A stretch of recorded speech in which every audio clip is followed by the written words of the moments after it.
Hello everyone, this is Mukul. स्वागत है आप सभी का एक बार फिर से आपके अपने यूट्यूब चैनल मैथ मैजिक में, जिसमें आज यहाँ पे स्टूडेंट हम समझने जा रहे हैं आपकी क्लास 8th मैथमेटिक्स का जो हम प्रीवियस ईयर पेपर कर रहे थे कंप्लीट, जिसमें 15th क्वेश्चन तक हम कंप्लीट कर चुके हैं।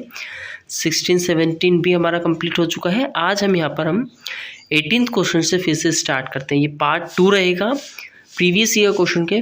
पार्ट 1 में हम 17th क्वेश्चन तक डिस्कस कर चुके हैं। ठीक है, तो क्या लिखा हुआ है 18th क्वेश्चन की मीनिंग को अच्छे से अंडरस्टैंड करने के बाद फिर यहाँ पर हम प्रोसीड करेंगे इसके सॉल्यूशन के लिए। How many cuboids of dimensions 4, 6, 15 are needed to make a cube. अब आपको ये बताया हुआ है कि यहाँ पर क्यूबॉइड के डायमेंशंस दिए हुए हैं। क्यूबॉइड मतलब कुछ इस तरीके का शेप। हर एक चीज़ को बहुत अच्छे से समझना है, ठीक है, समझ में आएगा। अगर अच्छे से नहीं बने तो ये देख लेना एक बार, बाकी मैं कोशिश कर रहा हूँ। ठीक है, ये आपका क्यूबॉइड बन चुका है। अब क्यूबॉइड में आपके डायमेंशंस दिए हैं। एक आपका लेंथ हो गया, एक आपका ब्रीथ हो गया, एक आपकी हाइट हो गई, है ना। ये लेंथ, ये ब्रीथ, ये हाइट।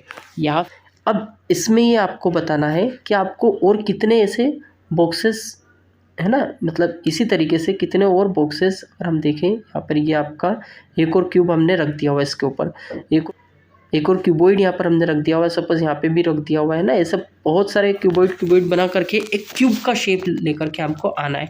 क्यूब मतलब एक ऐसा शेप जिसकी सारी साइड्स, लेंथ, ब्रीथ और हाइट सब सेम रहे। ये आपका क्यूब होता है। ठीक है, ये आपका क्या होता है, क्यूब होता है जिसकी सारी लेंथ, साइड सब सेम हो। यहाँ पर क्या था, यहाँ पर हमारी जो लेंथ थी वो बड़ी हुई थी, है ना। मतलब अगर हम देखें तो ये आपका क्यूबॉइड है जिसकी लेंथ बड़ी हुई है, और ये आपका लेंथ, ब्रीथ, हाइट सब सेम है इसमें, है ना। ये क्या है, क्यूब है। तो आपको क्यूब बनाना है क्यूबॉइड से, लेकिन ऐसा क्यूबॉइड जिसके डायमेंशंस आपको यहाँ पे दिए हुए हैं, लेंथ, ब्रीथ और हाइट।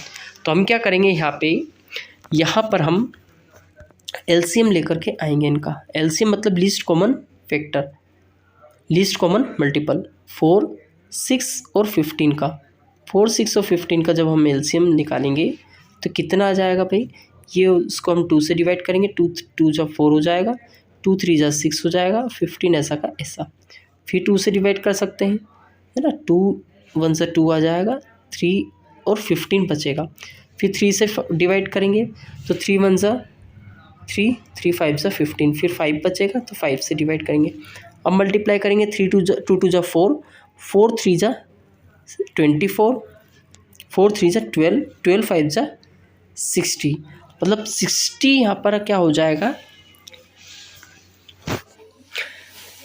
मतलब ये है कि जो क्यूब हमारा बनेगा उसकी एक साइड हमारी 60 सेंटीमीटर रहेगी, और उसका पूरा अगर हम एरिया फाइंड आउट करें ना तो वो कितना निकलेगा, ए क्यूब। क्योंकि ए क्यूब जो है वो एरिया का फॉर्मूला होता है, किसका, वॉल्यूम का। ठीक है, आया समझ में। तो हम इसका 60 मल्टीप्लाइड बाय 60 मल्टीप्लाइड बाय 60 करेंगे, और इसका मतलब ये है कि 6 6 जा 36, 36 6 जा 216, और तीनों ज़ीरो लगा देंगे। ये याद रखना, 2,16,000 हमारा यहाँ पर ये एरिया आया है उस शेप का जो कि यहाँ पे हमको बनाना है, और वो कौन सा है, क्यूब है। ठीक है, अब ये जो क्यूब है वो बनाना है किस शेप से भाई, ये हमें दिया हुआ है कौन से, क्यूबॉइड से। क्यूबॉइड कौन सा, क्यूबॉइड जिसका ये डायमेंशंस दिए हुए हैं, कौन से, ये वाले, है ना। अब इनका एरिया फाइंड आउट करो आप। ये सिर्फ और सिर्फ एक का दिया हुआ है, कितने का दिया हुआ है, एक शेप का डायमेंशन दिया हुआ है। हमें यही तो फाइंड आउट करना है कि कितने यहाँ पर हमें शेप लगेंगे, कितने शेप यहाँ पे रिक्वायर्ड है। तो हम क्या करेंगे, यहाँ पे एक शेप का एरिया दिया हुआ है तो हम इसको एरिया फाइंड आउट करें एक शेप का, है ना। 4 मल्टीप्लाइड बाई 6, 6 मल्टीप्लाइड बाई 5, तो ये हो जाएगा हमारा 15 6 जा 90, 90 4 जा 360, 360 ये एक शेप का एरिया आया है। हमें ये वाला शेप बनाना है।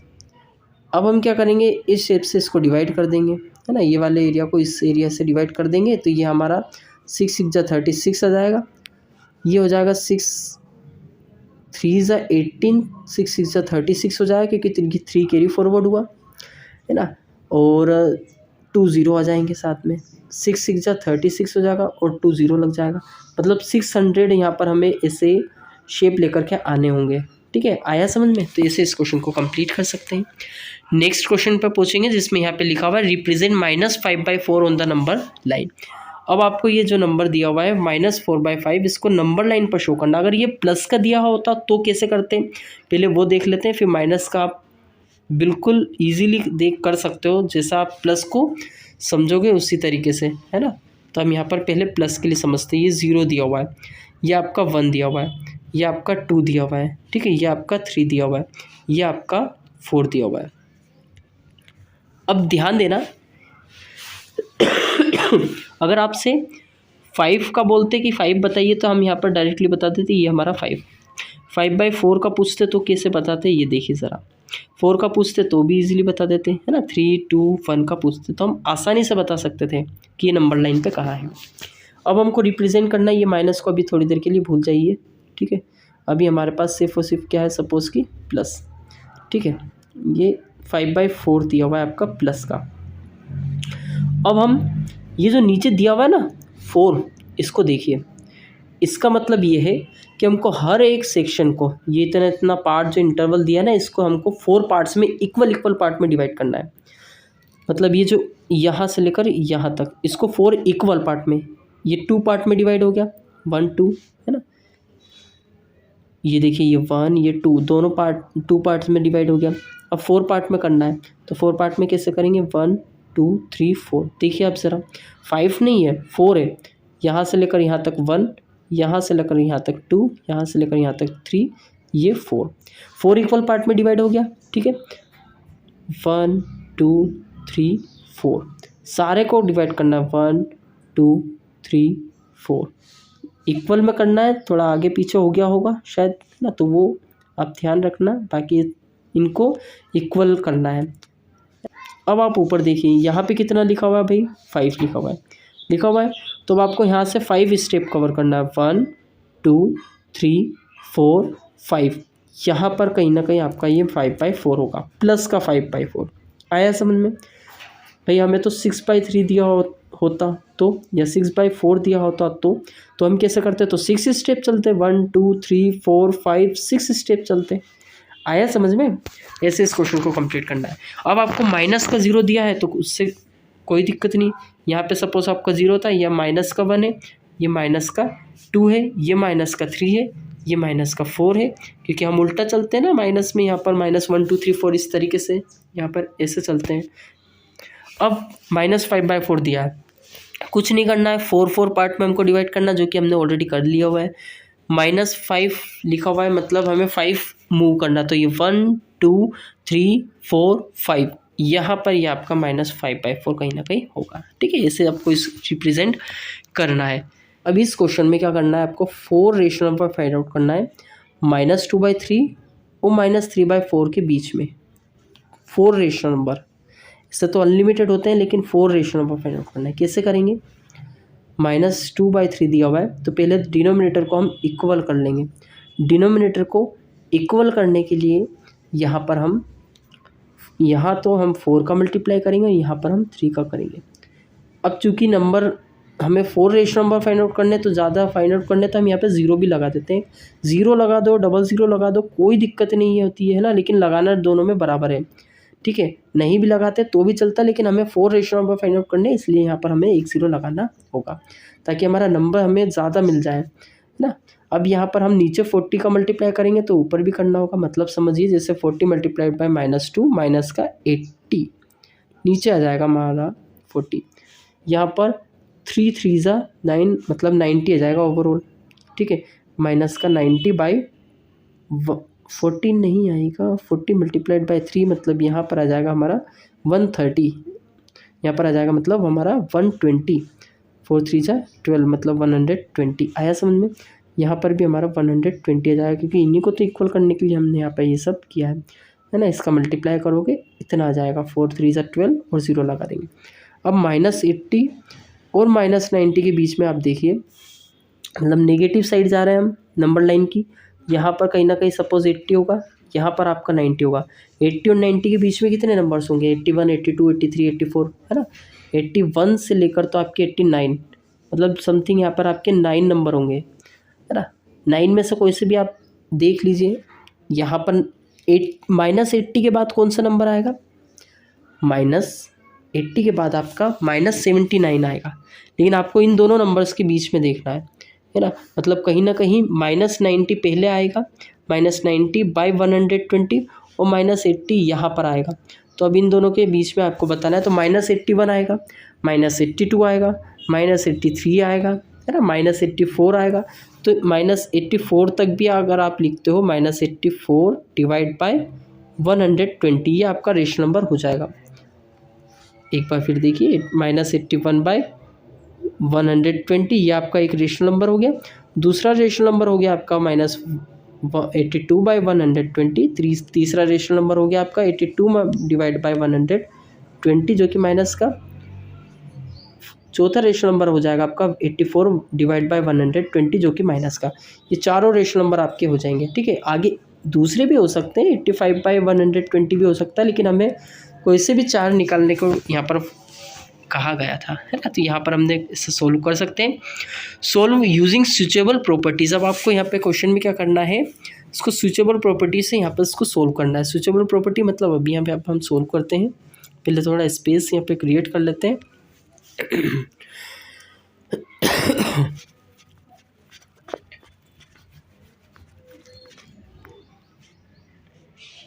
तो अब 7/5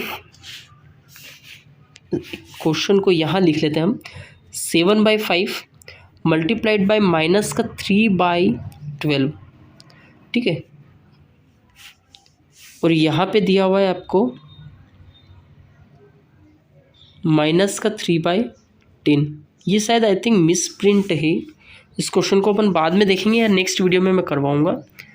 जो कहीं ना कहीं लग रहा है थोड़ा मिस्टेक है इसमें। तो अब यहाँ पर हम क्वेश्चन नंबर 21 को देखते हैं पहले, ठीक है।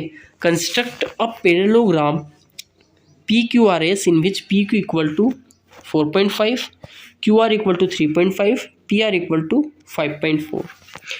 अब यहाँ पर आपको क्या करना है, ये आपका कंस्ट्रक्शन चैप्टर से रिलेटेड है। इसमें आपको कंस्ट्रक्ट करना है। कंस्ट्रक्ट मतलब बनाना है आपको यूजिंग स्केल, है ना। आपको स्केल का यूज़ करते हुए जो भी आपके इंस्ट्रूमेंट है ना, प्रोटेक्टर हुआ, उसका यूज़ करके आपको यहाँ पे क्या करना है। प्रोटेक्टर का तो लगेगा नहीं मुझे कि यूज़ होगा, बट फिर भी यहाँ पर आप देख सकते हैं। तो 4.5 सेंटीमीटर का आपको यहाँ पे PQ लेना है। स्केल लीजिएगा, वहाँ पर आप 4.5 देखिएगा, एक लाइन ड्रॉ करिएगा, फिर QR ये QR हो जाएगा 3.5 का, और PR आपका 5.4 हो जाएगा। PR मतलब ये डायगोनल आपका 5.4 लेना है। और अब आपको ये दोनों साइड तो दी नहीं है, तो मुझे बताइए कैसे बनाओगे आप। यहाँ पे बनाने के लिए हमें पता है पैरेललोग्राम शेप दिया हुआ है ना, तो पैरेललोग्राम में दोनों ऑपोजिट साइड इक्वल रहती है। तो जितना PQ होगा उतना ही RS होगा। PQ हमारा 4.5 दिया है तो RS भी 4.5 हो जाएगा। यहाँ पर QR 3.5 दिया है तो PS भी हमारा 3.5 हो जाएगा। तो यहाँ पर सारी साइड्स हमें पता चल गई है, सारी साइड्स की लेंथ पता चल गई। हम यहाँ पर सारे शेप्स यहाँ पर हम शेप बना सकते हैं, ठीक है। नेक्स्ट आपको यहाँ पे दिया हुआ है क्वेश्चन में 22 क्वेश्चन दिया हुआ है, जिसमें यहाँ पर आपको एडजेसेंट साइड्स दी गई हुई है ना। एडजेसेंट साइड्स को इस तरीके से दिया हुआ है कि वो रेशियो में दी हुई है आपको, किसकी, पैरेललोग्राम की। पैरेललोग्राम मतलब कुछ इस तरीके का आपका शेप जिसकी ऑपोजिट साइड्स आपकी इक्वल होती हो, है ना। अब एडजेसेंट साइड मतलब क्या है, एडजेसेंट साइड मतलब एक ही वर्टेक्स से निकली हुई, है ना। ये आपका रेशियो में दिया हुआ है, तो हम सपोज कर लेते हैं ये आपकी 2 है ना। 2 ये आपका 7 है, तो 7x, है ना। x क्यों लगा रहे हैं, क्योंकि रेशियो में दिया हुआ है। अब भाई ये 7x है तो ये भी 7x हो जाएगी, और ये 2x है तो ये भी 2x हो जाएगी। कुछ इस तरीके का यहाँ पर हमारा सिनेरियो बन रहा है। अब पेरीमीटर दिया हुआ है, मतलब सारी साइड्स को अगर हम प्लस कर देते हैं तो उसको पेरीमीटर कहा जाता है। वो आपको यहाँ पर 90 दिया हुआ है। प्लस करके देखेंगे सभी को, तो 2x + 7 9, 9 + 2 11, 11 + 7 18x आएगा। फिर 18 को डिवाइड कर देंगे यहाँ पर, क्यों, क्योंकि हमारा ट्रांसफ़र करेंगे तो मल्टीप्लिकेशन से डिवीज़न में हो जाएगा। 18 5 से 90 होता है। x की वैल्यू 5 निकली है। हमें सारी साइड्स यहाँ पर फाइंड आउट करना है, find the sides of the parallelogram. तो 5 का मल्टीप्लाई जहाँ जहाँ x दिख रहा है वहाँ पर हम 5 रख देंगे। 5 2 = 10 हो जाएगा। एक साइड आपकी 10, एक आपकी 7 5 = 35 हो जाएगी। ये 2 5 = 10, ये भी 10 हो जाएगी। अब भाई ये 35 है तो ये भी 35 ही होगी, क्योंकि ये 10 है, ये भी 10 होगी, है ना। पैरेललोग्राम के अंदर ऑपोजिट साइड हमारी इक्वल होती है, तो 10 10 ये 10 हो जाएगी, ये भी 10 हो जाएगी, ये 35 35, ये सारी साइड्स हमारी यहाँ पर फाइंड आउट हो चुकी है। नेक्स्ट क्वेश्चन पे पूछेंगे, जिसमें यहाँ पर अब आपको फाइंड आउट क्या करना है, find the length of the diagonal of rectangle gold. यहाँ पर आपको लेंथ फाइंड आउट करनी है ना, लेंथ ऑफ द डायगोनल की लेंथ फाइंड आउट करना है। अब हमें पता है यहाँ पर आपको दिया हुआ है डायगोनल बाइसेक्ट्स एट एम, इस पर ये बाइसेक्ट कर रहे हैं, बाइसेक्ट मतलब ये और ये पार्ट हमारे इक्वल हो जाएंगे, ठीक है। अब यहाँ पर जी एम दिया हुआ है किसकी इक्वल, यहाँ पर जी एम इक्वल दिया हुआ है 5y+1 और ओ एम दिया हुआ है 4y+3। हम क्या करेंगे, यहाँ पर इक्वल होता है, ये बाइसेक्ट कर रही मतलब ये दोनों इक्वल होंगे, तो 5y+1 इक्वल टू हमारा 4y+3 आ जाएगा, ठीक है। आया समझ में। अब 4 हमारा यहाँ पर ट्रांसफ़र करेंगे तो y आ जाएगा, है ना। क्यों y क्यों होगा, क्योंकि 4 प्लस का था माइनस का हो जाएगा, 5 में से 4 जाएगा 1 बचेगा, और 1 जो है वो यहाँ पर हमारा राइट हैंड साइड पर ट्रांसफ़र करेंगे तो 3 - 1 2 हो जाएगा, 3 - 1 2, तो y = 2 आ जाएगा। अब ज़रा देखिए हमें फाइंड आउट क्या करना, लेंथ ऑफ डायगोनल की लेंथ फाइंड आउट करने के लिए यहाँ पर y की वैल्यू 2 आई है, तो y की वैल्यू y की जगह 2 रख देंगे, 5 2 = 10 + 1 11, इतना ये हमारा 11 आ गया, ठीक है। अब ये 11 है, तो ये 11 कितना हो जाएगा, टोटल हमारा 12 हो जाएगा, सॉरी 22 हो जाएगा हमारा, ठीक है। ये हमारा ओवरऑल फाइनल आंसर आ जाएगा। अगर यहाँ पर भी हम देखेंगे 2 रख करके, तो 4 2 = 8, 8 + 3 कितना होगा, 11 होगा, और 11 + 11 12, 11 + 11 क्यों कर रहे हैं, क्योंकि इतना हमारा डायगोनल नहीं है, ये पूरा डायगोनल हमारा हो जाएगा, ये हमारा हाफ ऑफ डायगोनल, ठीक है, ये हमारा फुल डायगोनल हो जाएगा, तो 11 + 11 इतना पूरा हमारा 22 आ जाएगा, ठीक है। नेक्स्ट क्वेश्चन की तरफ मूव करेंगे, जहाँ पे लिखा हुआ find the marked price of in electric kettle sold for 880 after allowing a discount of 12%, मतलब 12% का डिस्काउंट दिया गया है, 100% पर नहीं बेचा गया, 100 में से 100% पर नहीं बेचा गया है, 12% का उस पर क्या किया गया है, डिस्काउंट, मतलब बचेगा कितना, 88%, मतलब ये जो है ना, ये आपका 88% दिया हुआ है, किसका, मानो कि वो जो कॉस्ट प्राइस था वो आपका x था, तो x का 88% आपका कितना दिया हुआ है, 88 दिया हुआ है आपका यहाँ पर 880। अब हम इसको सोल्व कर लेंगे, 88 नीचे जाएगा यहाँ पर, तो इसको जब हम इसको सोल्व करेंगे कैंसिल आउट, तो ये 10 आ जाएगा, फिर ये जो 100 है ये चले जाएगा राइट हैंड साइड पर, तो 1000 बन जाएगा, आंसर ओवरऑल हमारा 1000 आ जाएगा।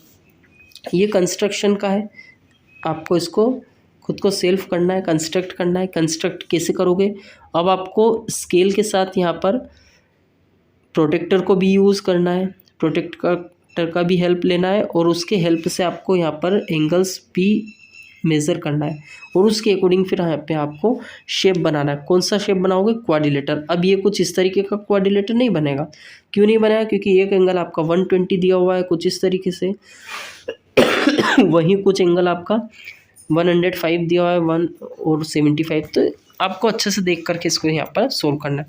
नेक्स्ट है यहाँ पे आपको कंपाउंड इंटरेस्ट फाइंड आउट करना है 16,000 का 1.5 ईयर्स के लिए, 1.5 क्यों, क्योंकि 1/2 का मतलब होता है 1.5, ठीक है। 10% के रेट से, यहाँ पर आपको 10% के रेट से, कितने परसेंट के रेट से, 10% के रेट से हाफ ईयरली कंपाउंडेड किया जा रहा है, पर एनम कंपाउंडेड ना, इतना इंटरेस्ट आपको दिया जा रहा है। जैसे अगर मैं आपको कहूँ कि 100 रुपये का 10% इंटरेस्ट लग रहा है, मतलब कितना इंटरेस्ट लग रहा है, 100 का 10% कितना होता है 10, मतलब 100 रुपये पे आपका 10 रुपये का इंटरेस्ट लगेगा। अब वो हाफ ईयरली का लगेगा, मतलब हर 6 महीने पर 10 रुपये का यहाँ पर कंपाउंड इंटरेस्ट आपका लगेगा। तो आपको 1.5 साल का निकालना है ना, मतलब 1.5 ईयर का निकालना है, मतलब आपको यहाँ पर हाफ ईयरली का है ना 3 बार इंटरेस्ट मिलने वाला है, पहले 6 महीना, फिर 6 महीने, फिर 6 महीने, टोटल कितना होगा 1.5 साल, है ना। तो आपको 3 बार यहाँ पर ब्याज मिलने वाला है, और कितने का रेट से मिलेगा, 10% का रेट से मिलेगा। तो हम क्या करेंगे, 16,000 जो है उसका पहले 110% लिखेंगे, क्यों, क्योंकि 100 से बढ़कर के 10% होगा, तो 110% हो जाएगा, फिर 110% होगा, है ना, फिर 10% होगा, ये दूसरी बार मिल गया। फिर 110% होगा, ये तीसरी बार मिल चुका है। अब डायरेक्टली ये 2 ज़ीरो से हमारे ये 2 ज़ीरो कैंसिल आउट हो गए, ये 1 ज़ीरो से ये 1 ज़ीरो कैंसिल आउट हो गया और ये 1 ज़ीरो से 1 कैंसिल आउट हो गया। ठीक है, अब ओवरऑल कहानी इतनी बच रही है ना, कि यहाँ पर अब आपको ये 2 ज़ीरो से हम ये 2 ज़ीरो कैंसिल आउट कर सकते हैं। ठीक है, अब 11 मल्टीप्लाइड बाई 11 121 होता है, 121 मल्टीप्लाइड बाई 11 1331 होता है, और उसका मल्टीप्लाई करना आपको 16 से। आप मल्टीप्लाई कर लीजिएगा तो 61 × 16 आ जाएगा। ठीक है, 1 कैरी फॉरवर्ड होगा इधर, 16 3 ज़ा 48 + 1 49, 4 कैरी फॉरवर्ड होगा इधर। ठीक है, मैं लिख नहीं पा रहा हूँ, बाकी 16 3 ज़ा फिर 48 होगा, 48 + 4 52, 2 लिखेंगे, 5 कैरी फॉरवर्ड होगा, 16 1 ज़ा 16 + 5 21। तो ओवरऑल ये आपका आंसर आ जाएगा। ठीक है, 21,296। ऐसे इस क्वेश्चन को कंप्लीट कर सकते हैं, जहाँ पर 26 दिया हुआ है। Find the value of a car board for 4,50,000 after 2 years if the rate of depression is 20%। Also find the amount of the depreciation.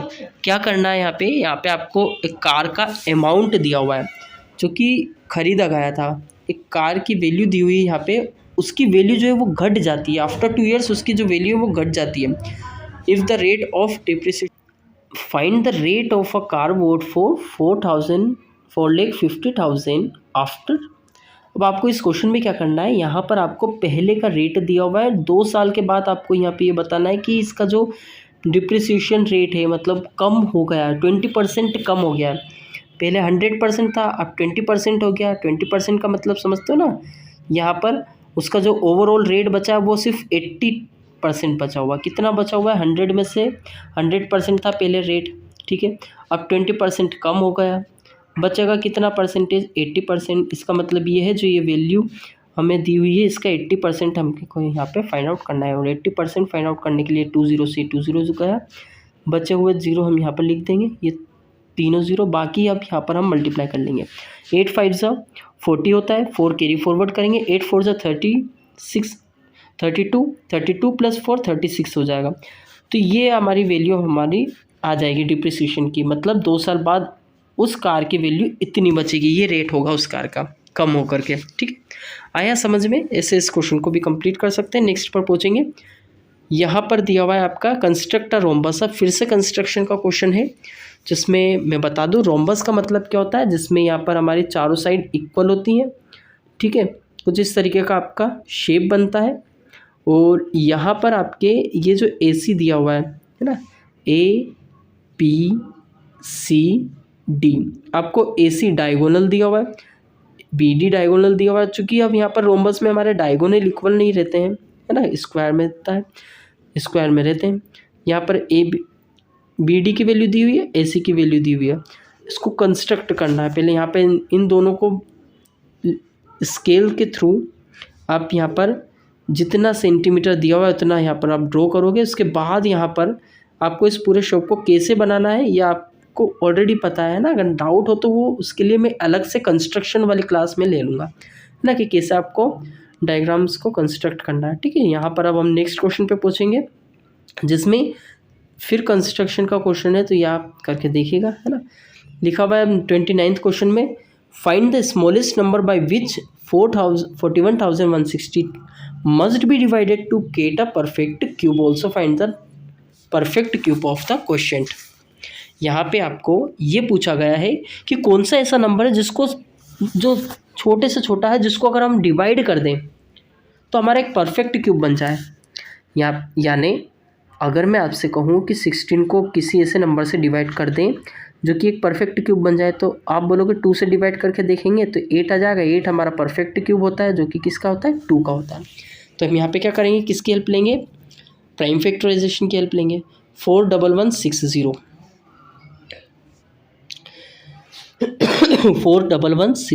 41160 ठीक है। पहले हम 2 से डिवाइड करेंगे, 2 से डिवाइड करेंगे, 2 2 जा 4, 0 लगाना होगा, 2 5 जा 10, 2 8 जा 16 और 0 हो जाएगा। फिर 2 1 ज़ा 2 हो जाएगा 0, 2 2 ज़ा 4, 2 9 ज़ा 18 0, 2 5 ज़ा 10, 2 9 यहाँ पर 0 लगाना होगा, 2 1 ज़ा 2, 2 4 ज़ा 8, 2 5 ज़ा 10 आ जाएगा। अब 5 से डिवाइड करना होगा, 5 1 ज़ा 5 0 आएगा, 5 2 ज़ा 10, 5 9 ज़ा 45 आएगा, 10 29 आया हुआ है अब यहाँ पर।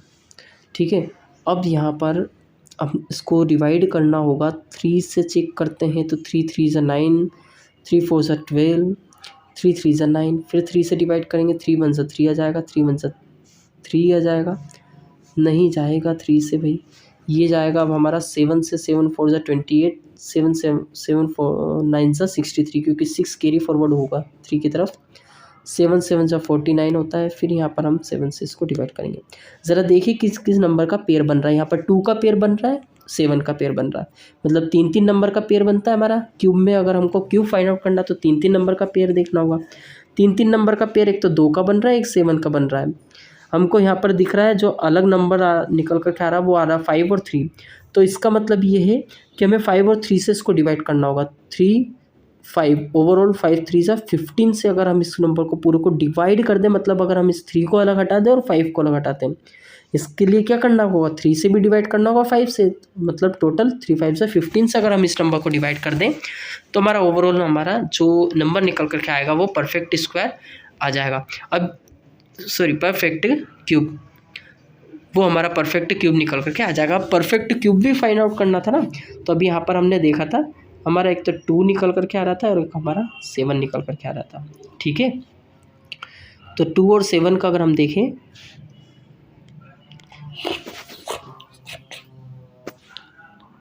तो अगर हम 2 और 7 का मल्टीप्लाई करें तो 14, तो वो जो नंबर आएगा ना जिसको हम डिवाइड करेंगे 15 से, वो जो नंबर आएगा वो हमारा परफेक्ट क्यूब रहेगा किसका, 14 का। आया समझे? ऐसे इस क्वेश्चन को कंप्लीट कर सकते हैं।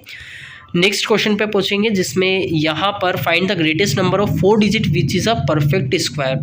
आपको यहाँ पे greatest 4 digit number find out करना है जो कि क्या हो, आपका परफेक्ट स्क्वायर हो। तो इसके लिए हम क्या करेंगे, स्क्वायर आपको ग्रेटेस्ट 4 डिजिट नंबर बताना है। सर अभी बताते हैं, 4 बाहर 9 लिख देंगे तो हमारा वो ग्रेटेस्ट 4 डिजिट नंबर बन जाएगा। तो ये इतना इजी क्वेश्चन यहाँ पे पूछा नहीं है आप लोगों के लिए, 3-4 नंबर के लिए ना। 4 ग्रेटेस्ट 4 डिजिट नंबर का मतलब यहाँ पर ना ये नहीं है, ये नहीं है। उनका कहने का मतलब है ऐसा नंबर बताना है 4 डिजिट वाला जो कि परफेक्ट स्क्वायर हो। तो परफेक्ट स्क्वायर के लिए यहाँ पर हमको देखना है, इसलिए हम क्या करेंगे, यहाँ पर इसी नंबर को पहले लेकर के आएंगे। यहाँ पर लिखेंगे हम 1 2 3 4, ये 4 बार हमने 9 लिख दिया हुआ है। इसके लिए हम क्या करेंगे, यहाँ पे हम देखेंगे परफेक्ट स्क्वायर कौन सा बन रहा है, इसके पास वाला है ना। तो यहाँ पर पहले पेयरिंग किया, पेयरिंग करने के बाद में 99 के पहले कौन सा ऐसा नंबर है जो परफेक्ट क्यूब परफेक्ट स्क्वायर है, 9 9 जा 81 है ना, क्योंकि 10 10 जा तो 100 हो जाता है, इसलिए 9 9 जा 81 करेंगे। बचा कितना हमारे पास, यहाँ पर 18 बचा। अब 9 + 9 यहाँ पर आ जाएगा हमारा 18। आया समझ में? यहाँ से हम लेकर के आएंगे कितना, 99। अब 18 के साथ ऐसा कौन सा नंबर अटैच करें जिससे कि उसी नंबर से अगर हम मल्टीप्लाई करें तो हमारा 1899 के, या तो 1899 आ जाए या फिर इससे कम आ जाए। तो हम क्या करेंगे, यहाँ पे 9 से ही चेक करेंगे क्योंकि इतना बड़ा नंबर है भाई। तो 9 9 जा 81 हो जाएगा, 8 कैरी फॉरवर्ड होगा, 9 8 जा 72 हो जाएगा, प्लस 80 यहाँ पर कैरी फॉरवर्ड होगा, 9 1 जा 9 + 8 70। कुछ इस तरीके से यहाँ पर ये नंबर आ जाएगा 1701 1701। ठीक है, छोटा ही नंबर आया है वो। तो ये यहाँ पर लिखे हम 9, यहाँ पर लिखेंगे हम 9। इसमें से जब इसको माइनस किया, इसमें से इसको माइनस किया तो यहाँ पर 8 आ जाएगा, 9 आ जाएगा। ठीक है, 8 में से 7 जाएगा, 1 बचेगा। 198, 1 - 1 तो 0 हो जाएगा। 198 को अगर हम माइनस कर दें, क्योंकि इतना बच रहा है, बाकी कुछ बचा नहीं है अभी तक, अगर इस नंबर में से इतना माइनस कर दे, कौन से नंबर में से, इस नंबर में से इतना माइनस कर दे, तो हमारा जो नंबर बनेगा ना वो एक परफेक्ट स्क्वायर बन जाएगा। तो जब आप इसको माइनस करोगे तो ये बचाएगा आपका यहाँ पर 9801 ये नंबर आपका परफेक्ट स्क्वायर बन जाएगा। आया समझ में? तो ये हमारा क्वेश्चन की मीनिंग थी और इसको हमने ऐसे सोल्व किया। ठीक है, कोई डाउट हो तो आप पूछ सकते हैं। बाकी यहाँ पर अब हम पढ़ेंगे नेक्स्ट क्वेश्चन की तरफ।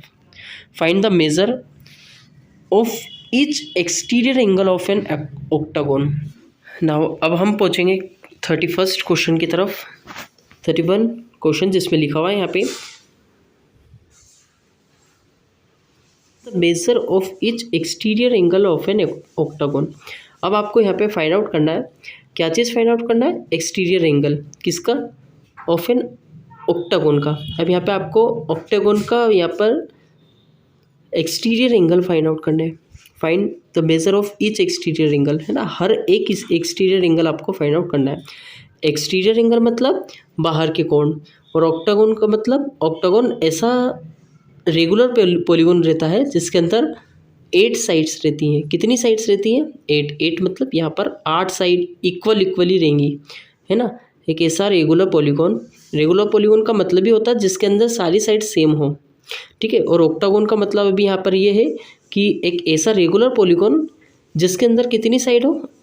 8, है ना, 8 साइड हो और वो 8 साइड इक्वल रहेंगी। ठीक है, अब यहाँ पर आपको एक्सटीरियर एंगल फाइंड आउट करना है। एक्सटीरियर एंगल का मतलब होता है, जैसे अगर मैंने यहाँ पे किसी लाइन ड्रॉ करूँ, ठीक है, तो ये आपका एक्सटीरियर एंगल हो गया। यहाँ पर से ऐसी लाइन ड्रॉ करूँ तो ये आपका एक्सटीरियर एंगल हो गया। ठीक है, ये आपका एक्सटीरियर एंगल हो गया। ये हर एक एंगल आपको फाइंड आउट करने हैं। अब आप बोलोगे सर ये कैसे फाइंड आउट करना है? क्या ज्योमेट्री यूज़ करना है क्या यहाँ पर हमको? ज्योमेट्री बिल्कुल नहीं करना है आपको। यहाँ पे फॉर्मूला होता है हमारे पास, और फॉर्मूला क्या कहता है? फॉर्मूले में क्या होता है? 360 डिवाइडेड बाय n, बस इतना करना होता है। ठीक है, 360 डिवाइडेड बाय n का मतलब है यहाँ पर n जो है वो हमारे नंबर ऑफ साइड्स हैं। n जो है वो हमारी नंबर ऑफ साइड्स है। अब यहाँ ऑक्टागोन में हमें कितनी साइड्स हैं? हमारे पास है 8 साइड। ठीक है, तो हम यहाँ पर n की जगह 8 लिखेंगे। 8 से जब डिवाइड करेंगे किसको? 360 को, तो 8 4 जा 32 होता है। 4 कैरी फॉरवर्ड होगा 0 की तरफ तो 40 हो जाएगा। 8 5 से 45। मतलब ये है कि हर एक बाहरी जो कोण रहेगा यहाँ पर ऑक्टागोन का एक्सटीरियर एंगल जो रहेगा वो आपका 45 डिग्री रहेगा। अब आप बोलोगे सर अभी तो ये एक ही एंगल फाइंड आउट किया हुआ है हमने, बाकी सारे एंगल का क्या? बाकी सारे एंगल भी 45 डिग्री के ही रहेंगे।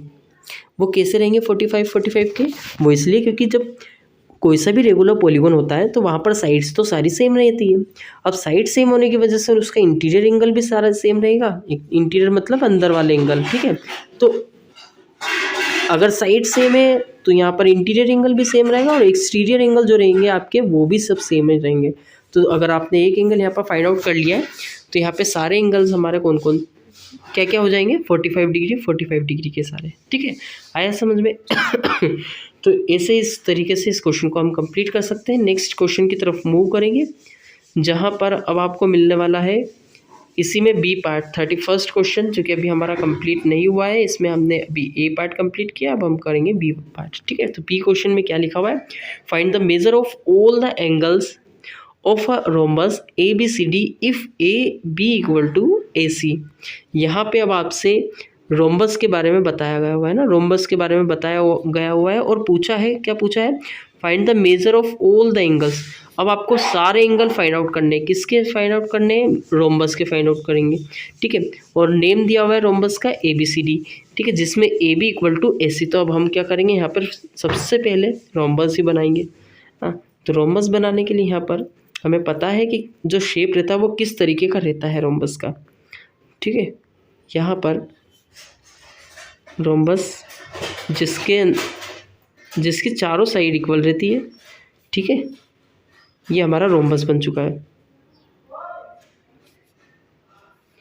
अब यहाँ पर आपको हर एक एंगल को फाइंड आउट करना है, और वो कैसे फाइंड आउट करेंगे आइए ज़रा देखते हैं। ठीक है, ये आपके एंगल को फाइंड आउट करना है। जो रोम्बस दिया हुआ है ए बी सी डी, हम ए बी सी डी लिख लेते हैं। ये आपका ए हो जाएगा। ठीक है, ये वर्टेक्स आपका ए हो गया, ये बी हो गया, ये सी, और ये हो जाएगा हमारा कौन सा? डी। आया समझ में? ठीक है, अब यहाँ पर हमको क्या करना है? A B equal to A C बताया हुआ है, कंडीशन दी हुई ना, A B equal to AC। तो AB जो रहेगा ये हमारा AB AC के इक्वल रहेगा। AC क्या है? AC यहाँ से लेकर यहाँ तक। अब एक चीज़ आपको बहुत अच्छे से पता होगी, अगर नहीं पता तो आप अब यहाँ पर हम समझ लेते हैं। रोम्बस में क्या होता है, चारों साइड हमारी इक्वल रहती है, जैसे स्क्वायर में होता है ना। यहाँ पे आपकी चारों साइड इक्वल होंगी, ये साइड, ये साइड, ये साइड और ये वाली साइड, ठीक है। अब एक और चीज़ जो कि क्वेश्चन में कहा गया है AB इक्वल टू AC, तो हमारा जो AB है ना वो हमारे AC के इक्वल है। AB जो है हमारा AC के इक्वल है। अब हमें ये भी पता है कि जो AB है, AB जो है वो BC के इक्वल है। कैसे पता है? क्योंकि भाई चारों साइड इक्वल होती है ना, अभी तो बताया मैंने चारों साइड इक्वल है, और अभी यहाँ पर हमने कुछ इस तरीके से देखा था कि चारों साइड इक्वल होती हैं। अब हमने ये देखा कि ये दोनों साइड कौन सी, ये और ये दोनों, है ना, ये और ये वाली साइड इक्वल होती है। अब ये वाली और ये वाली अभी थोड़ी देर पहले देखा हमने, ये भी इक्वल है। तो इससे ये निष्कर्ष निकल रहा, मतलब ये हम समझ सकते हैं कि इतना इतना पूरा पार्ट, ठीक है। अब इसको मैं इधर लेकर के आ रहा हूँ। ये वाला जो पार्ट है ना, ये हमारा, इसमें ये वाली साइड भी, ये वाली साइड भी और ये साइड भी हमारी तीनों इक्वल ही हैं। और जब ऐसी कंडीशन आती है, इसका मतलब क्या है, ये एक ट्रायंगल बना ना, ये क्या बना, एक ट्रायंगल। और ट्रायंगल तीनों साइड अगर इक्वल है, तो अब आपको पता है कि अगर साइड्स इक्वल है किसी भी शेप में सारी, तो अंदर के एंगल जो है वो भी इक्वल हो जाएंगे। और अगर तीनों अंदर के इक्वल हो गए एंगल, तो हमें ये पता है कि तीनों एंगल का सम 180 होता है।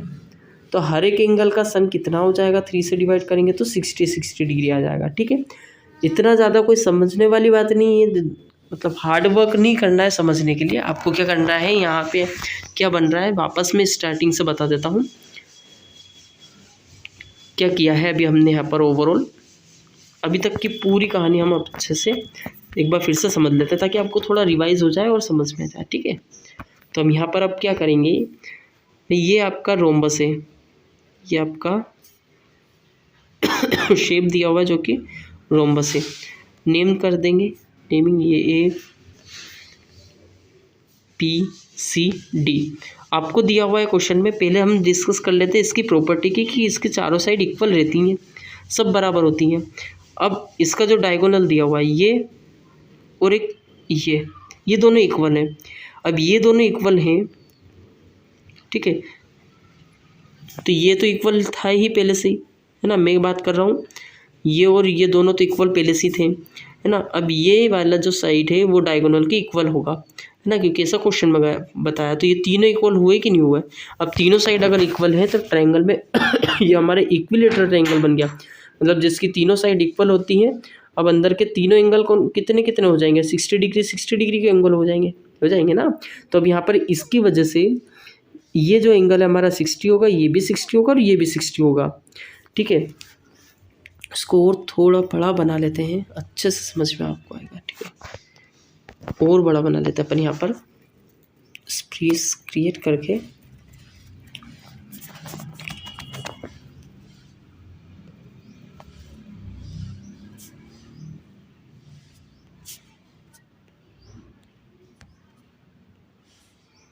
ये कोई सा आपका रोम्बस दिया हुआ है।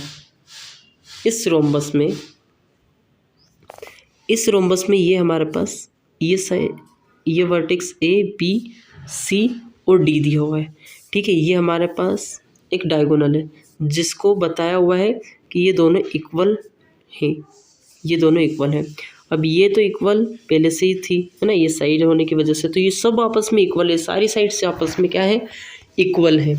अब इसकी वजह से अब यहाँ पर हम देख सकते हैं कि ये इतना पार्ट को देख रहा अभी पहले हम, है ना, ये क्या बन रहा है, एक ट्रायंगल वाला शेप है। इस ट्रायंगल में क्या हो रहा है कि यहाँ पर ये तीनों साइड इक्वल होने की वजह से ये एंगल आपका 60 बन रहा है, ये भी एंगल आपका 60 और ये भी एंगल आपका 60 बन रहा है। तो ये वाला कोण कौन सा है, ये आपका बी कोण है। बी कोण हमारा 60 डिग्री बन गया।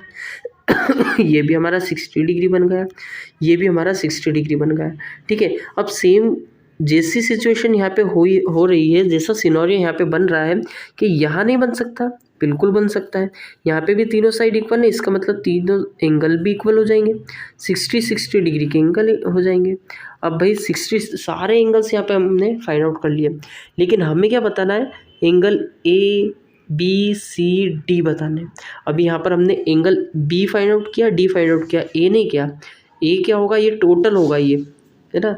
ए एंगल अगर हम देखें तो ए एंगल कितना कितना होगा, ये हमारा टोटल एंगल ए होगा, ये टोटल सी होगा। तो एंगल ए टोटल का मतलब क्या हुआ, 60 + 60 20 डिग्री, 120 डिग्री। 60 + 60 120 डिग्री। मतलब अगर हम ए की बात करें तो ए आपका 120 डिग्री आ जाएगा और बी आपका 60 डिग्री आ जाएगा, सी आपका 120 डिग्री आ जाएगा, डी आपका 60 डिग्री है ही। ठीक है, तो हमने ऐसे यहाँ पे चारों एंगल्स फाइंड आउट कर लिए। ठीक है, आई होप कि आपको सबको समझ में आया होगा। नहीं भी आया हो, कोई डाउट होगा, रह गया हो तो वो आप पूछ सकते हो, अदरवाइज इसको रिवाइंड करके भी आप देख सकते हो। मुझे नहीं लगता है कि अब इतना समझाने के बाद शायद आपको माइंड में कुछ डाउट होगा, है ना। तो अब यहाँ पर हम पहुँचते हैं नेक्स्ट क्वेश्चन की तरफ जिसमें यहाँ पर दिया हुआ है 32 क्वेश्चन की मीनिंग समझेंगे पहले। 2592 plants are arranged in such a way that the number of rows is equal to the twice the number of columns, find the number of rows and columns. मतलब आपसे ये कहा जा रहा है, आपसे ये कहा जा रहा है कि भाई सपोज आप असेंबली के लिए लाइन बना रहे हो, है ना। असेंबली में आप क्या कर रहे हो, यहाँ पर लाइन बना रहे हो। तो लाइन में भाई एक रो होती है ना, और कॉलम होते हैं। एक रो होती है, जैसे ये एक स्टूडेंट खड़ा है, इसके जस्ट पीछे एक और स्टूडेंट खड़ा है, फिर ऐसे खड़े हो ही जा रहे हैं, है ना। यहाँ पे ये एक स्टूडेंट, ये ऐसे, ये दूसरी क्लास का स्टूडेंट है, ठीक है। ये और दूसरी किसी क्लास का स्टूडेंट है, सपोज 9th का है ना, 10th का है। तो ये आपके क्लास 8th क्लास के स्टूडेंट्स खड़े हैं ना। तो अब ये आपका क्या हो जाएगा, ये आपका कॉलम हो जाएगा, है ना। किसी को भी मान सकते हो, ये एक रो हो गया तो वो कॉलम हो जाएगा, है ना। ये आपका रो हो गई। रो किसको कह रहे हैं हम, इनको कह रहे हैं, ठीक है। वो कॉलम किसको बोल रहे हैं, कॉलम हम इसको बोल रहे हैं। तो अब यहाँ पे आपसे ये कहा जा रहा है कि जो नंबर ऑफ रोज़ है ना, नंबर ऑफ रोज़ मतलब 1 रो 2 रो 3 रो, है ना, is equal to the twice the number of columns. मतलब जो कॉलम का क्वांटिटी है, जैसे कॉलम आपके 2 है ना, तो वो यूँ बोल रहे हैं कि आपके रो यहाँ पे the number of rows equal to the twice the number of columns. अगर सपोज यहाँ पे आपके कॉलम 2 है ना, कॉलम कितने हैं, 2 है, तो आपके रोज 4 हो जाएंगी। कितनी हो जाएंगी, 4, 1 2 3 4, ठीक है। ऐसा कहना का मतलब है। तो इसके लिए अब हम क्या करेंगे, यहाँ पे सपोज कर लेते हैं, ठीक है। अभी बहुत अच्छे से क्वेश्चन आपको समझ में आएगा। जैसे यहाँ पे आपका रो हम सपोज करते हैं, अब यहाँ पर सपोज कॉलम हम सपोज करते हैं कितना, x, कि x कॉलम है ना। तो रो कितनी हो जाएगी, रो हो जाएगी आपकी 2x। मतलब जितने आपके कॉलम्स होंगे, है ना, जैसे 5 कॉलम हो गए, 6 कॉलम हो गए, तो उससे दुगनी आपके रो रहेगी। इसकी वजह से अब यहाँ पर अब हम देख लेते हैं सिनेरियो का बन रहा, कॉलम इक्वल टू x और रो इक्वल टू 2x। ये हमने सपोज करते हुए ये सिचुएशन क्रिएट हो रही है, ठीक है। अब इसके अकॉर्डिंग और क्वेश्चन के अकॉर्डिंग, क्वेश्चन कह रहा है कि 2592 प्लांट्स आर अरेंज किया जा रहा है ना। अब पूरा क्वेश्चन की मीनिंग अच्छे से समझ लीजिए। कहना ये चाह रहे हैं कि जैसे आपके यहाँ पर प्लांट्स को अरेंज किया जा रहा है ना। प्लांट्स को इस तरीके से अरेंज करके प्लान किया जा रहा है कि वहाँ पर कॉलम में जितने प्लांट वो उगा रहे हैं, है ना, प्लांट करवा रहे हैं, उससे दुगना वो रो में करवा रहे हैं। जितने कॉलम में यहाँ पर प्लांट हो रहे हैं, ग्रो करवा रहे हैं, उससे ज़्यादा वो रो में, मतलब इतनी रो होगी। जितने कॉलम होंगे, ये 2 कॉलम होगा, तो वहीं रो कितनी हो जाएगी, 1 2 3 4, ठीक है। आया समझ में। इसका बहुत इजी अपन एग्जांपल लेते हैं, जैसे 1 2 3 4, ठीक है भाई। ये हमारा क्या हो गया, कॉलम, एक कॉलम हो गया, ये 2 कॉलम होगा, ठीक है। ये हमारा एक कॉलम, ये हमारा दूसरा कॉलम। लेकिन रो की बात करें तो यहाँ पर रो की बात करें तो रो कितनी हो जाएगी, रो हमारे पास 1 2 3 4। आया समझ में। तो कॉलम कितनी हो गई थी, 2, रो कितना होगा, 4। तो यहाँ पर अब आपको फाइंड आउट करना number of rows and columns. Exact तो नहीं बताया, लेकिन अब यहाँ पर हम एक सपोज कर लेंगे, ठीक है। कॉलम के लिए x तो रो के लिए 2x हो जाएगा। तो यहाँ पर टोटल हो जाएगा हमारा 3x, और 3x इसके किसके इक्वल हो जाएगा, हमारा 2592 के, है ना। हमारे अकॉर्डिंग टोटल प्लांट्स कितने किए गए हैं, टोटल प्लांट किए गए हैं प्लांट्स 3x। अब क्वेश्चन में जो दिया है उसके अकॉर्डिंग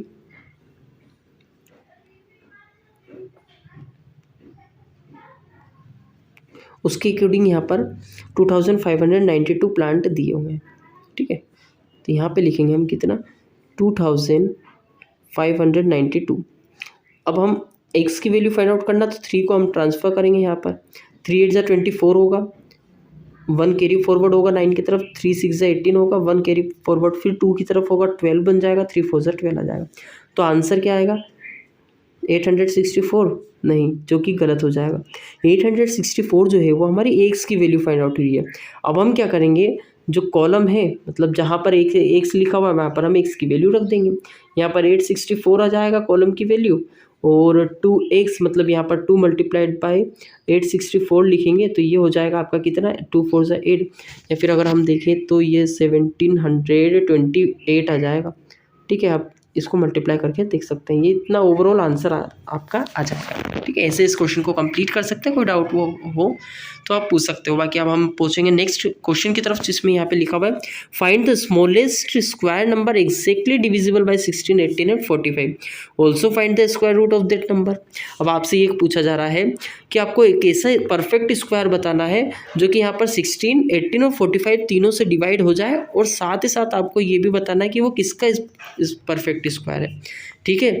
जैसे अगर मैं आपसे कहूँ कि भैया कोई सा एक नंबर है 4, है ना, तो उस 4 को आपको 4 से डिवाइड करना है, ठीक है। मतलब ऐसा कोई सा नंबर बताइए जो 4 से डिवाइड हो सके, परफेक्ट स्क्वायर। तो यहाँ पर हमारा 4 है, जो हमारा 4 से एग्जैक्टली डिविजिबल हो सकता है। साथ में ये भी पूछा है कि जो 4 है ना वो यहाँ पर किसके स्क्वायर है, तो हमें बताना है वो 2 का स्क्वायर है, ठीक है। तो ऐसे सिंपली क्वेश्चन ये आपसे पूछा गया है, इसका क्वेश्चन आंसर यहाँ पर हम देंगे, है ना। सॉल्यूशन यहाँ पर इसके लिए सबसे पहले क्या करना होगा, हमें एलसीएम फाइंड आउट करना होगा, और एलसीएम फाइंड आउट करने के लिए हमें यहाँ पे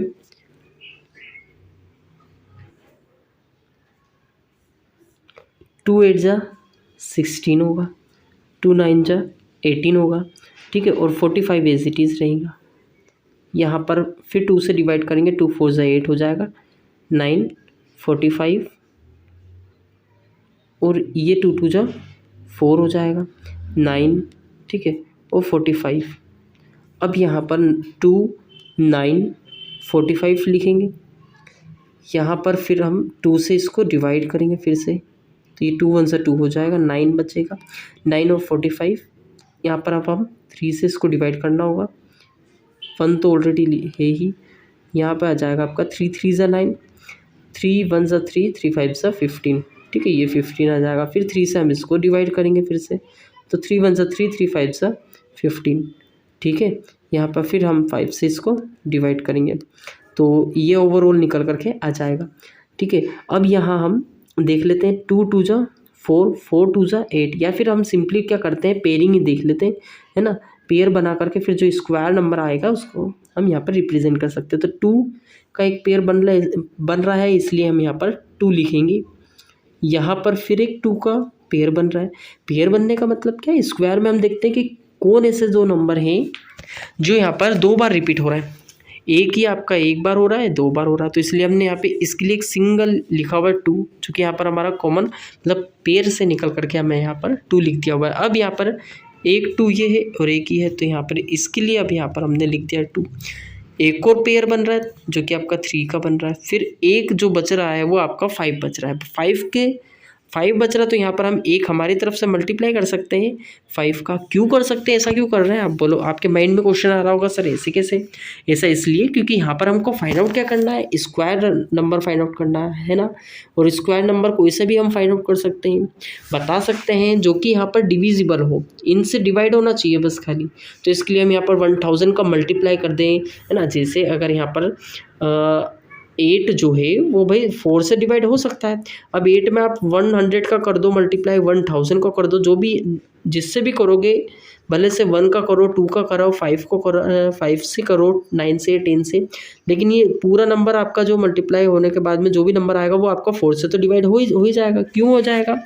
वो इसलिए हो जाएगा क्योंकि यहाँ पर हमारा 4 2 8, मतलब ये अगर डिवाइड हो जाएगा तो यहाँ पर मल्टीप्लाई में कुछ भी हो। इसी तरीके से यहाँ पर हम क्या करेंगे, 5 का मल्टीप्लाई करेंगे।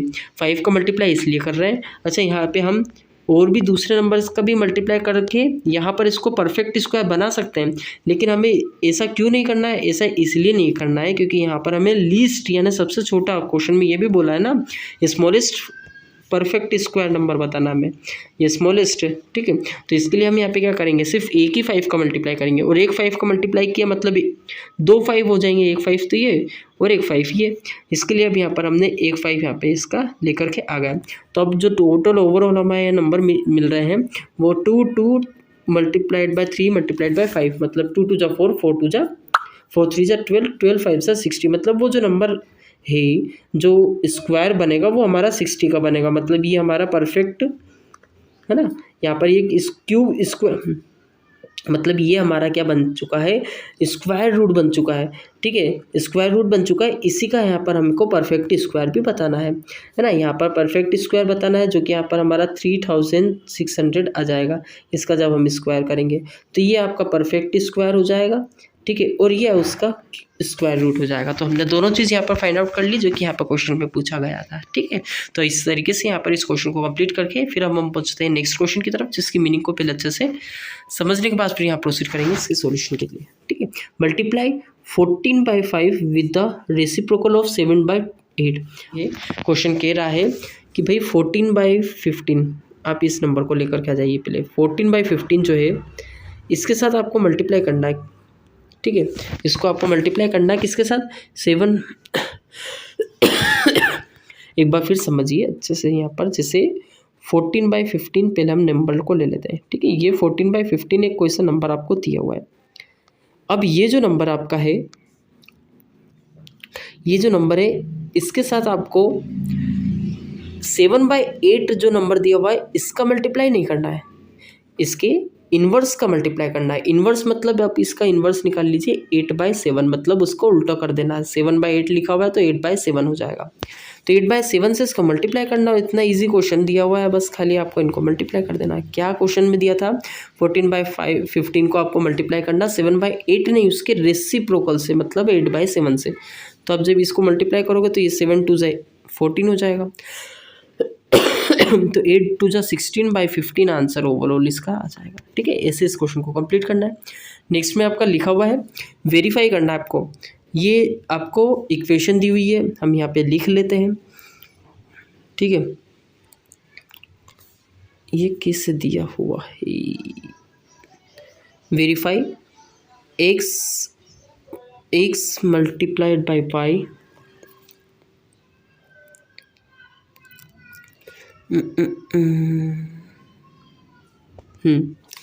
ये आपको x दिया हुआ है। एक तरफ हम दोनों ही इक्वेशन को लिख लेते हैं, x दिया हुआ है तो हम x स्क्वायर पहले ही लिख लेते हैं, ठीक है। और ब्रैकेट के अंदर y+z दिया हुआ है, यहाँ पर फिर x और यहाँ पर भी x, हम इसको कॉमन ही लेकर के आ जाते हैं, है ना। तो ये आपका x स्क्वायर कॉमन हो जाएगा, बचेगा कितना, y+ का सेट। डायरेक्टली आपको क्या करना है, सिंपली आपको अब यहाँ पर वैल्यू लिख देनी है। जो जो वैल्यू यहाँ पे दी हुई है उन वैल्यू को यहाँ पर हम पुट कर देंगे। 1/2 का स्क्वायर लिख देंगे, है ना। x की जगह पर कितना दिया हुआ है, 1/2, तो 1/2 का स्क्वायर लिख देंगे। y की वैल्यू कितनी दी हुई है, -4/3, -4/3 लिख देंगे। z की वैल्यू यहाँ पर -3/8 दी हुई है, ठीक है। अब ये प्लस माइनस माइनस हो जाएगा, -3/8। सेम सिचुएशन इधर भी घटने वाली है। अब आपको पूरा लिखना है, मैं नहीं लिख रहा हूँ क्योंकि टाइम सेव हो जाएगा हमारा थोड़ा। अभी हम तो लेफ्ट हैंड साइड पर पूरा हम यहाँ पर सॉल्व करेंगे, इसके बाद एज इट इज़ जो भी यहाँ पर आंसर हमारा निकल करके आएगा वही राइट हैंड साइड पर होगा, ठीक है। तो 1/2 का स्क्वायर 1/4 होगा, क्योंकि 1 का स्क्वायर 1, 2 का स्क्वायर 4। इसको सोल्व कर लेते हैं तो ये आ जाएगा आपका 24, तो एलसीएम आ जाएगा। और जब इसको इससे डिवाइड करेंगे तो 8 आएगा, 8 4 जा 32 हो जाएगा ऊपर, और यहाँ 3 LCM 3 यहाँ पर हमारे पास 8 3 ज़, तो अब यहाँ पर 3 से डिवाइड करेंगे।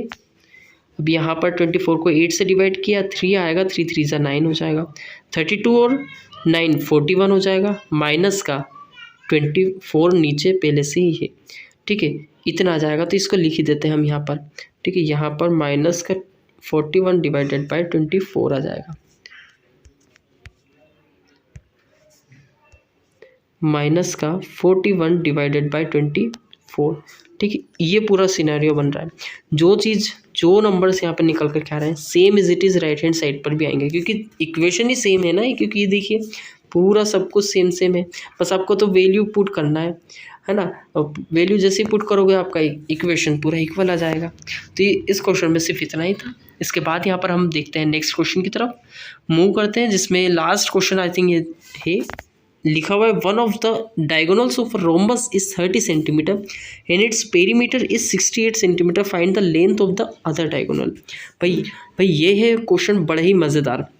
अब ये जो क्वेश्चन है इसको करने में आपको थोड़ा समझने की ज़्यादा ज़रूरत है इसमें, वो इसलिए क्योंकि अब जब हम इसको सोल्व करेंगे तो समझ में आएगा आपको कि कितना इसमें डिफ़िकल्टी होती है समझने में, है ना। हालांकि समझ लेंगे, कोई दिक्कत नहीं है, क्योंकि है ना। यहाँ पर अब हम इसको सोल्व करते हैं। तो सबसे पहले तो जो चीज़ें आपको दे रखी होती है उन पर आपको नज़र बनाए रखनी है, ताकि आपका जो सॉल्यूशन जो आप कर रहे हो सोल्व वो इजी हो जाए। वरना तो हम क्या फाइंड आउट करना है, क्या यहाँ पे दिया हुआ है, सब कुछ नहीं पता रहता है ना, तो उससे बहुत प्रॉब्लम होती है। अब one of the diagonal of rhombus is 30 centimetre. एक डायगोनल आपको दिया हुआ है, पहले रोम्बस ही बना लेते हैं हम, है ना। क्वेश्चन की मीनिंग ये कह रहा है कि आपको यहाँ पे एक डायगोनल दिया हुआ है और आपको दूसरा डायगोनल फाइंड आउट करना है ना। एक डायगोनल आपको दिया है 30 सेंटीमीटर और दूसरा डायगोनल आपको फाइंड आउट करना है। अब इस बीच में उन्होंने कहा है कि आपको यहाँ पर पेरीमीटर 68 सेंटीमीटर है उस रोम्बस का। तो पहले हम रोम्बस क्रिएट कर लेते हैं, बना लेते हैं। ये आपका रोम्बस है, क्या है भाई, ये आपका है रोम्बस, ठीक है। रोम्बस जिसकी चारों साइड क्या रहती हैं, इक्वल। थोड़ा अच्छा ही बना लेते हैं।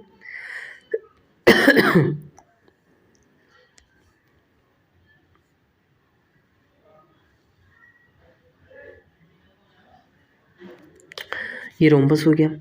अब कहा जा रहा है कि एक डायगोनल आपका 30 सेंटीमीटर का है। कितने का है, 30 सेंटीमीटर का। ये आपका 30 सेंटीमीटर का है सपोज। और अब आपको दूसरा डायगोनल ये वाला आपको फाइंड आउट करना है, ठीक है। और दूसरी चीज़, सारे ही साइड्स का जो सम दिया है वो 68। सर आप सारे साइड का सम बोल रहे हो, यहाँ पर पेरीमीटर दिया हुआ है। पेरीमीटर का मतलब ही होता है सभी साइड्स को अगर हम प्लस कर देते हैं तो उस वही हमारा क्या होता है, पेरीमीटर। तो 4 साइड है, चारों साइड सेम है, फॉर्मूला होता है हमारा 4a, ठीक है। और अगर ऐसे याद नहीं करना, कंसेप्चुअल मतलब प्रैक्टिकली देखना है कि ये कैसे बनता है ये फॉर्मूला, तो यहाँ पर चारों साइड रहती हैं, चारों साइड, चारों को प्लस करिए आप, 1a 2a 3a 4a, total मिलकर के कितना हुआ, 4a, है ना।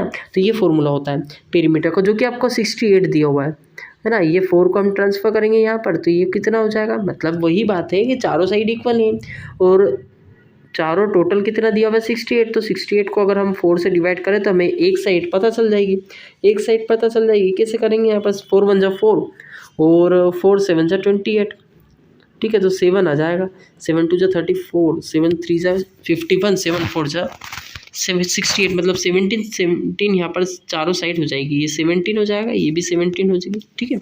तो यहाँ पर हमारे पास एक साइड आ चुकी है जो कि 17 है। इतना समझ में आया। अब यहाँ पर हम लिख लेते हैं, यहाँ पर ये आपकी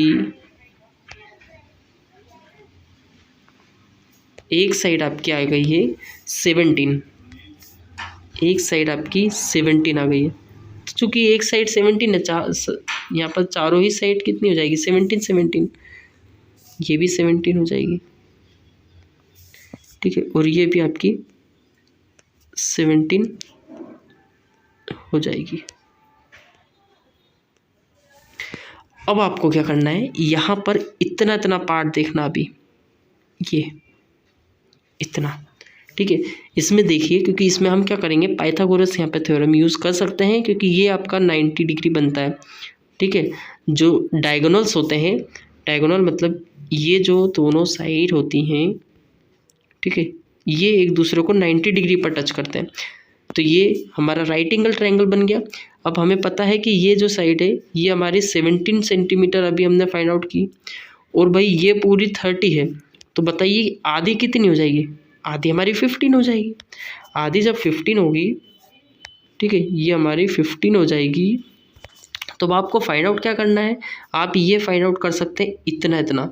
तो अगर इतना फाइंड आउट हो गया तो हम ये पूरी फाइंड आउट नहीं कर सकते क्या, बिल्कुल कर सकते हैं। जैसे हमने ये वाली आधी कैसे फाइंड आउट की, पूरी थी उसको आधी कर दिया। अब अगर मैं आपसे एक क्वेश्चन पूछूं कि ये वाली साइड आपकी 15 इतनी है, तो आप पूरी फाइंड आउट करिए, तो आप क्या करोगे, वेरी इजी है ना, आप क्या करोगे यहाँ पे डबल कर दोगे इसको, क्योंकि ये आधी है वो डबल हो जाएगी, तो डबल होने के बाद में पूरा यहाँ पर लेंथ फाइंड आउट कर लेंगे।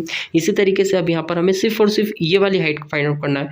और पाइथागोरस थ्योरम में अगर हमको ये वाली साइड अगर फाइंड आउट करना, तो इतना कोई हार्ड रॉकेट एंड साइंस से यूज़ नहीं करना है, हमें सिंपली ये जो पाइथागोरस दिया हुआ है, हाइपोटेनस दिया हुआ है, यहाँ पर ये बेस दिया हुआ है, हमें सिंपली एक फॉर्मूला यूज़ करना है, बाई PGT 17 का स्क्वायर हाइपोटेनियस का स्क्वायर जो कि आपका 289 होता है, इक्वल टू होता है आपका बेस का स्क्वायर। बेस हमारे पास 25 है, 25 को हम यहाँ पर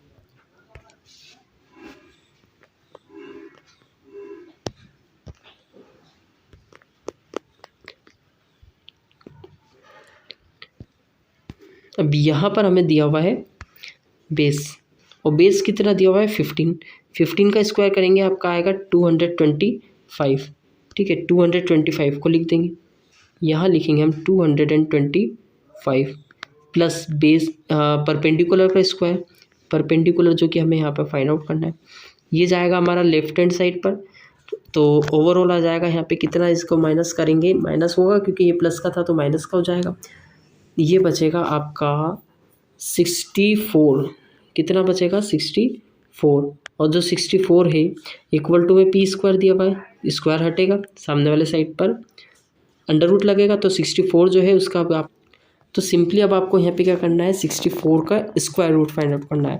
वो 64 का स्क्वायर रूट होता है हमारा कितना 8, मतलब जो 8 होता है उसका स्क्वायर 64 होता है, ठीक है। तो ये हमारी p की वैल्यू फाइंड आउट हो चुकी है, p की वैल्यू फाइंड आउट हो चुकी है, मतलब यहाँ पर ये वाली साइड की वैल्यू 8 हो चुकी है। पूरी साइड फाइंड आउट करना है क्योंकि डायगोनल फाइंड आउट करना, तो ये भी आउट हो जाएगा, 8 और 8 कितना हो जाएगा 16 हो जाएगा। आया समझ में? तो ये हमारा इस तरीके से हम इस क्वेश्चन को भी कंप्लीट कर सकते हैं। कोई डाउट कन्फ्यूज़न अगर आपको इस क्वेश्चन या फिर अभी तक किए गए किसी भी क्वेश्चन में कोई डाउट क्वेरी आपके माइंड में हो तो वो आप पूछ सकते हो। बाकी अब हम मिलते हैं नेक्स्ट वीडियो में, जहाँ पर हम वहाँ पर हम सेट बी को डिस्कस करेंगे, ठीक है। तब तक के लिए टेक केयर, और अगर अभी तक आपने चैनल को सब्सक्राइब नहीं किया है तो then make sure about it also that you please subscribe the channel and also hit the bell icon, ठीक है। So now meet you the next video.